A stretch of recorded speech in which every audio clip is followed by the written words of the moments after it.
राजस्थान की जनता ने एक बार फिर रिवाज को कायम रखा है। बीजेपी ने कांग्रेस को पटकनी देते हुए जीत दर्ज की है।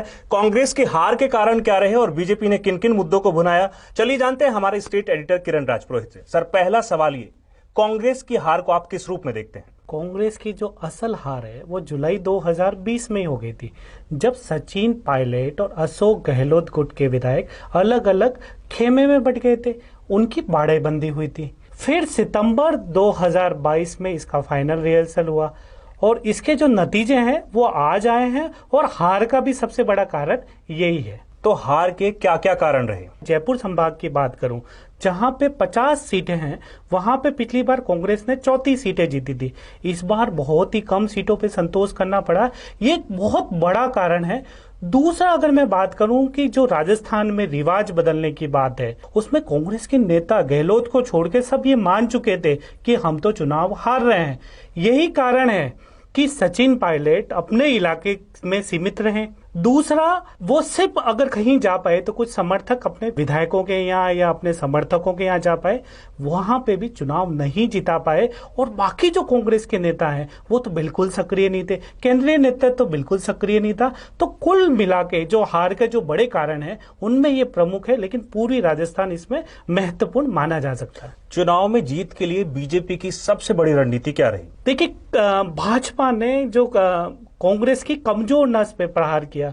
चुनाव के जब प्रचार के कुछ समय शेष बचा था, बहुत कम समय शेष बचा था, तो उन्होंने सचिन पायलट और राजेश पायलट का मुद्दा लाया और ये कहा कि सब इनके साथ में तो अन्याय हुआ है। जब अन्याय की बात कही तो गुर्जर जो वोट बैंक है, जो पूरी राजस्थान में बहुत बड़ा असर रखता है, और जो सचिन पायलट के मुख्यमंत्री नहीं बनाने से नाराज थे, वो असंतोष भी उठा। दूसरा, हिंदुत्व का जो मुद्दा है, जो सनातन का मुद्दा है, वो भी उठा के वो हिंदू वोटों का ध्रुवीकरण किया गया। दूसरा, जो महंगाई है उसके लिए कहा कि हम जो पेट्रोल है, जो दाम है, उनकी समीक्षा करेंगे। इसके अलावा युवाओं से जुड़े हुए मुद्दे लाल डायरी के माध्यम से उठाने की कोशिश की।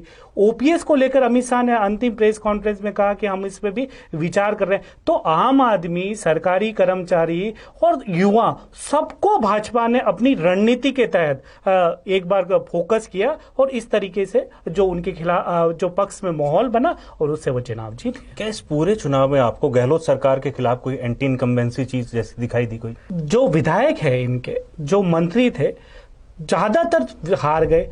सरकार के खिलाफ कम एंटी इनकम्बेंसी थी, लेकिन विधायकों और मंत्रियों के खिलाफ बहुत ज्यादा एंटी इनकम्बेंसी थी और इसकी वजह से बहुत ज्यादा नुकसान हुआ। और एक बहुत बड़ा कारण इसमें हार का यह भी है कि बहुत ज्यादा प्रत्याशियों को रिपीट किया गया। बीजेपी पे सर पर जीत का ताज सज चुका है।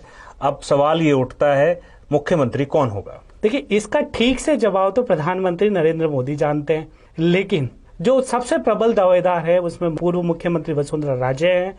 लेकिन जिस तरीके से प्रचंड बहुमत आया, जो सीटों से एक ज्यादा आया है, वो उनके लिए चुनौती भरा है। और भी कई सारे दावेदार हैं, जिसमें महंत बालकनाथ का नाम आता है, दिया कुमारी का नाम आता है, और उसके अलावा अगर आप बात करें तो अश्विनी वैष्णव की भी बात करते हैं, और भी कई लोग हैं। लेकिन ये फाइनल जो है वो मोदी जी जानते हैं। चलिए, तो इस चर्चा में इतना ही। अब देखना ये होगा कि मुख्यमंत्री का जो ताज है वो किसके सर पर सजता है।